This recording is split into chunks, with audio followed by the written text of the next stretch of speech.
Ladies and gentlemen, this is JoeJinMovieSoAwesome. I'm Joe. I'm one Jin. Right now, today, we are going to talk about Equalizer 3. It's been out for a while. Spoilers ahead. You can watch it on stream too. If you haven't watched it, please come back later. Here we go. You know, this movie, I think we can be a little lighthearted one, Jin. Yeah. You know, because this is one of those movies that, you know what you're paying for. Yeah. You know exactly what kind of movie this is going to be. And the main lesson here is, kids, don't fuck with Denzel Washington. You know, that's...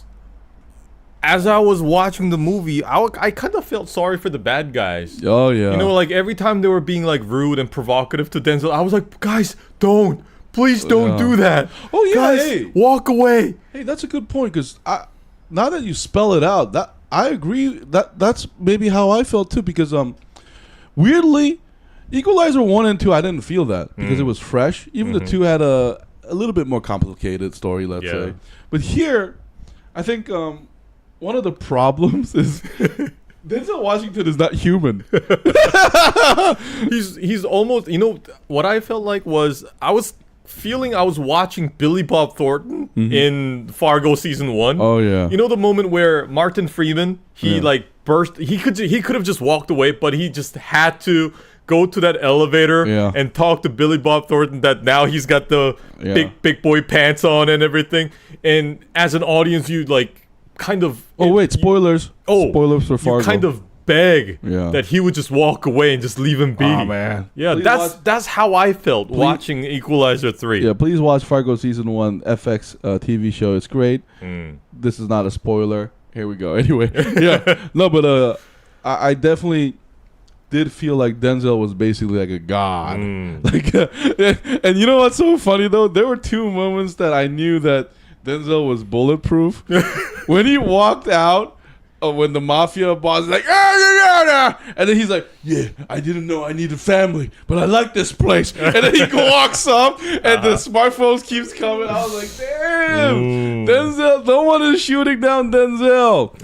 And another scary part was, this is a spoilers review podcast, so I can say this.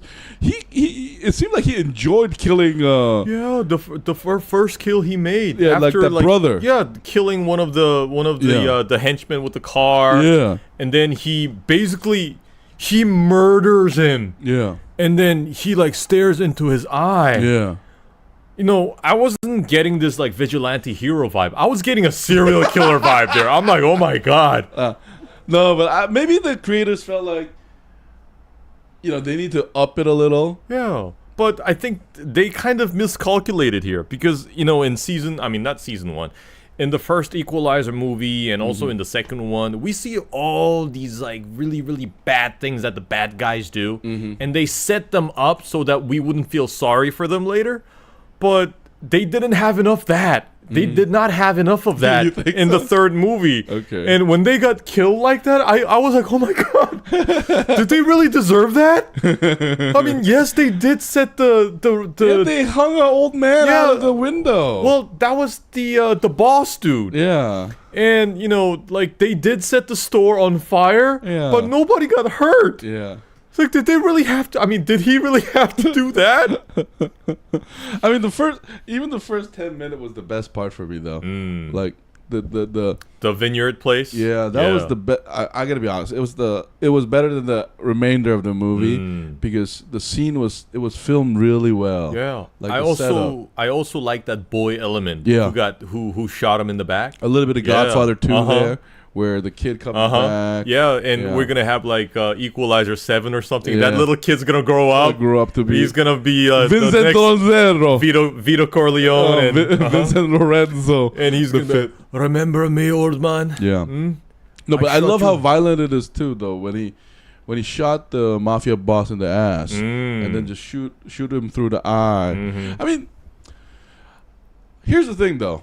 I did like the Sicily set the environment though. Like I loved it. I just wish they did more with it. Yeah. Like, you know, in Casino, it's not Casino Royale.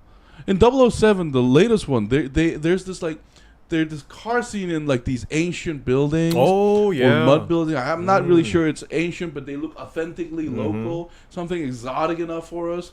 But I did feel sad that they didn't utilize enough of because this is almost like a perfect place for like Jason Bourne shit. Yeah, like you can do like parkour and jump off. And even in James Bond, like the one you mentioned, we have the motorcycle jump, and we have that scene where the Aston like gets the machine guns out and make that spin and make the escape. Yeah. Hey, but I'm not saying I didn't enjoy this.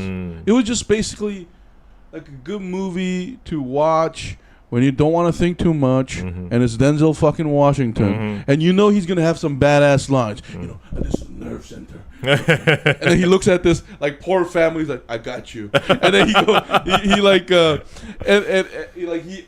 owes you to death. Oh my god! It's like almost an extension. Since Dakota Fanning's in this movie, it's almost like the extension of that movie Men on Fire. You know, when he's like slicing off a finger of the bad guy, and he's basically rubs it with the lighter. Spoilers for Man on Fire too. Did you say goodbye to her? Did you say goodbye? Yeah. Because if you like this genre, you watch Man on Fire. Yeah. So spoilers ahead. Now we're warning you. And also, now that you mentioned the set in Sicily, it also reminded me of that movie with George Clooney called The American or something. He also plays like a killer. Yeah, that was a good movie actually, underrated. But compared to this, it's kind of like a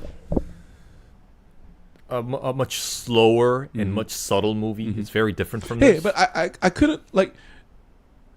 I did wonder how like the Sicilian municipal government will like take this movie. They're like, they portray us as kind people, but there's also these mafiosos.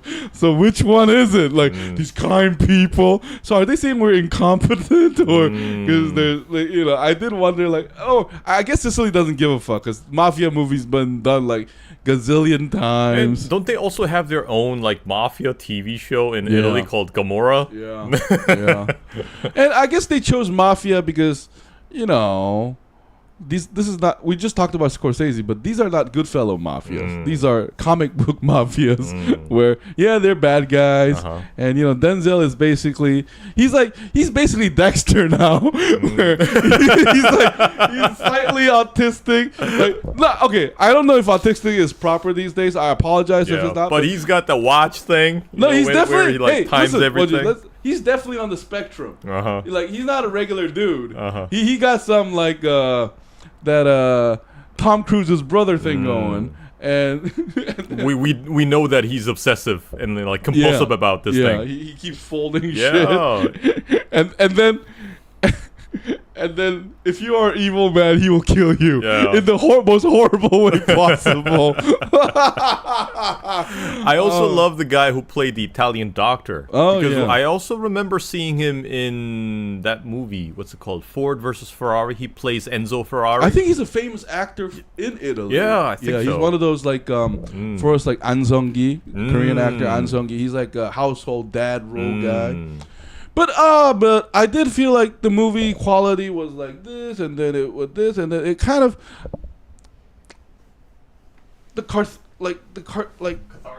catharsis moment was a little bit less than the first two ones though. Yeah, especially the first one, because in the first one, I feel like there wasn't enough tension between the bad guy and Denzel. Because in the first two, remember, in the first one, Denzel has a sit down with the Russian dude at the restaurant and say, I know about this orphan. And then he's basically talking about him. And he murdered his adopted parents. He's a piece of shit. I'm going to fuck you up, boy. And then they fight at the mart. And then the second one, there's this friend element. Yeah. And you know, Mr. Hound's get crushed by Hound, dies in another horrible way. So it's a personal element. Yeah, and it gets especially personal with the first one because we have that girl involved. Yeah. But the third one is basically like Denzel in a quiet place, minding his own business. minding his own business. He's enjoying his time there. But then there are these dudes that are like causing a lot of noise, and he's kind of irritated by it. So he needs to like take care of them. That's how I felt about this film. Like, credit to Denzel though. Denzel, he held off as much as possible until he woke up and said, "Fuck it, I'm gonna kill them all." I think the breaking point was the restaurant. He's about to have his dinner, and then these guys show up. Oh. And I think Denzel inside his head was like probably thinking, "Oh, these motherfuckers again." So that's it. So here's the sad part. I wish it wasn't the young cop couple. I wish the mafia guys hurt the doctor. That's right. Because that would have been a better motivation. Yeah, because Denzel has this rapport with the doctor. He saved his life. Yeah, he saved his life. So that would have been better because the couples just seemed like two beautiful people that I'm pretty sure don't live in Sicily, because your wife looks like a model. You look like, why are you a cop? Go to Milan. I'll get you a plane. Yeah. You're a male model. This daughter, you're beautiful. Get the fuck out of here. So I think to make it more cathartic, I think they should have, like you said, chose the doctor to be killed, and they should have done the hanging from the building thing with the doctor. Yeah, because I felt like the easiest solution for me at least would have been like the doctor breaks Omerta, the code of silence, whatever. He didn't, but the mafia guys think so, so they kill him. So it makes it more personal for Denzel. Yeah. And then at the end, maybe there's a moment with the kid who shot him, and Denzel points the gun at him but decides to spare him because he's still a kid, and do that Sicario Soldado moment where you're like, okay, boy, you want to be in this game? Yeah, you want to be a CIA? It's better than the mafia. We get free meals and we fly all over the world. We got some things to discuss, and the door closes. Yeah, exactly. Yeah. Instead, this movie did rely on the Dakota Fanning little like nugget Easter egg for us as Denzel Washington and action fans. But that being said, I still had a great time. You know, it's amazing to see Denzel Washington do Denzel Washington. Yeah. And I always forget how old he is. And he still manages to pull this off. No, but his acting was, you know, like he plays the sociopath so well. Like he's like. And you know, when they were gathering in that plaza, and Denzel like walked out, that also kind of gave me this glimpse of like the moment in Training Day. Oh yeah. In the end, King Kong ain't got shit on me, and it kind of felt like it got switched. Yeah. I was gonna avoid talking about that because it's so redundant now, but I know what you mean. That's no, but like, see. Here, at least he didn't say "my man." He says that so many times. Here. Hey, I gotta say though, this is the most dignified sociopath ever. You know, he's very dignified. You know, he straight up murders you, but you know, only like Denzel is great at body acting. Like he can, like I thought he played a very threatening person really well. Without much dialogue, even when he killed, like not the gleeful one. That was I thought was the weakest, because the other one, he's like he has these quirks. This character we see, he has quirks that we see in Equalizer 1 and 2. Yeah, he brings it here, so he keeps doing this spectrum thing. And then, like if I was the mafia boss, the moment I saw him, I would be like, you know, leave that American dude alone. There's something up with him. Yeah, dude, yo, all my dudes. There's this American dude new in town. Don't do anything to him. There's something up with him. Yeah.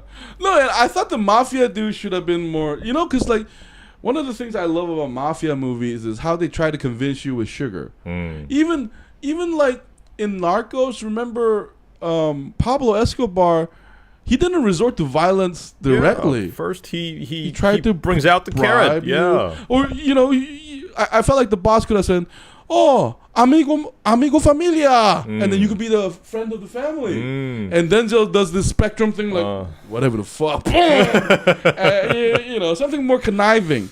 He was the most cartoon villain out of all Equalizer series. I would say that. When I saw that villain, you know who I reminded myself of? What? What's that guy who got recently arrested in Romania? Who? He's like this really famous influencer. Okay. And he's like he's like this like alpha male kind of guy. Andrew Tate. Oh, Andrew Tate, that's right. Oh yeah. I was thinking of Andrew Tate while I was watching him. Oh really? I was like, oh my god, because like what I heard of what he did in Romania, it's just like what we saw. He's basically trying to run the town. Anyway, and he thinks he's untouchable. Well, no, but like I didn't feel like I felt like this. Like when I saw the boss, I also said, why are you a mafia boss? Your father should have said, Vincent, is not in the family business. He's going to Milan and become a male model. Okay, Roberto, you look like a mafia guy. You would less, you join the family business. You represent us in Milan and be a fashion model, though. I thought he was a good-looking dude. And compared to like the lavish lifestyle that he shows, the kind of business that we saw of his mafia, like his organized crime syndicate was doing, was really petty. No, but they were still like shaking these stores off. No, but their main income is drugs. Oh, that's right. I forgot. Yeah. Oh yeah, they were like importing that drug stuff. Yeah, heroin and all that. So that's the main income, and the muscling is for the building of resorts. So they're doing the taxing thing to kick them out, basically, because you tax them enough, they're gonna. If you can't pay us back, give us the rights over your land. So I thought that was explained okay, actually. Like, but here's the thing, Wonjin. It doesn't fucking matter because Denzel is here, and you are all going to die. Yeah, horribly. Yeah. So please listen to him when he gives you verbal warning. You know. Let me say this: the level of violence was so much that I wouldn't have mind if Denzel just like hanged the boss in front of the church, half naked, with like Italian written here saying no mafias allowed, no Comoras allowed, and the town people cheering, and throwing stones. Oh my god! Like the medievalness of the violence was just that much. Like, hey, this is a joke. We just felt like Denzel was really violent on this one. And, especially hang him upside down. Yeah. To remind ourselves of, like, Mussolini. Thank you, ZZ. Oh, that one. Yep. But anyway, I think this one, hey, if you like action, if you like Denzel, and if you have 2 hours left in your, like, whatever week, you got a break, watch this one. Yeah. And the Dakota Fanning moment was sweet. I love her as an actor. Yeah. Because, we saw her as a child actor, and she grew up, and I'm glad they're having this semi-father-daughter moment. Yeah. I didn't even give a fuck about the, hey, I used to know your mother. I was like, I don't give a fuck. This is Dakota Fanning. I don't even remember her name, the agent name. Like, and it wasn't even a mystery. I didn't give a fuck. Like, that's how, like, this one is definitely plot driven, not story driven. Yeah. There's no story here. The story's simple. Denzel Washington comes to town. Yeah, and the guys have no idea who he is. Yeah. Fuck with him. He's learning the local custom. Oh, men don't drink tea. Men drink caffeine. Oh, they sell kebab on Sicily. Here you go, you this beautiful black woman that happens to be here. That seems like you guys seem like a perfect couple, but you're not gonna go there because that's so redundant. But anyway, they're these mafia dudes. Can you go clap them? Fuck yeah! And hey, listen, and that fisherman dude, you barely knew that guy. And think about it. Isn't your store insured? Yeah. Oh. That fisherman dude. You don't know him. He was just nice to you because he wanted to sell you fish. Yeah. No, but anyway, all jokes aside, I just love watching Denzel play a murderess. And if you enjoyed watching Equalizer 1 and 2, you're also gonna enjoy watching Equalizer 3. Yeah. And I think Denzel Washington nowadays is kind of becoming like Liam Neeson. They're just kind of typecast in these movies, and we exactly know what kind of role they're gonna play. Yet, although you know what the movie and the character is gonna be like, you're still gonna enjoy it. No, but I think Denzel does like play. He does theater too. So I think he does serious roles and do these roles for the money and to take a break. Yeah, because he can.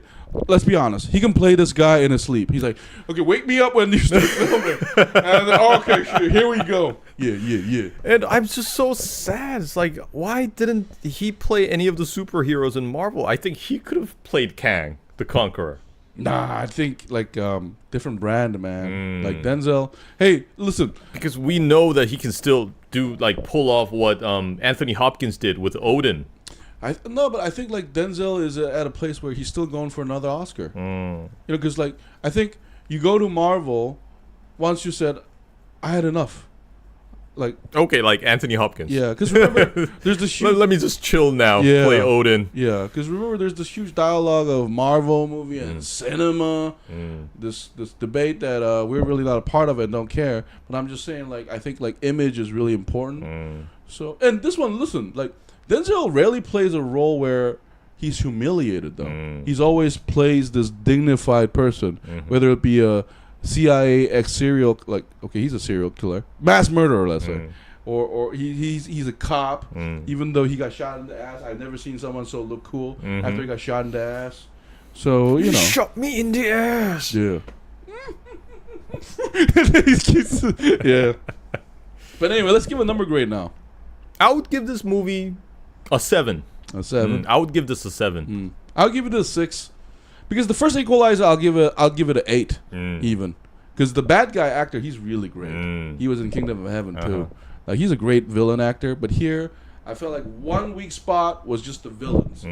I wish they were even more piece of shit then. Even more. Yeah. And at least one more, like, creative scene where... Because part of Equalizer's fun is watching Denzel do slow-mo shit. You know? But here, the last action scene was disappointment for me. It was like this horror movie stuff. But I thought they should have done the Denzel POV thing, where he and his creative use of tools, because I think there was like an Easter egg in this movie with the corkscrew. Yeah. Because we remember that from the first film. Yeah, where he. Yeah. But anyway, guys, if you like Denzel Washington and action movie, please watch Equalizer 3.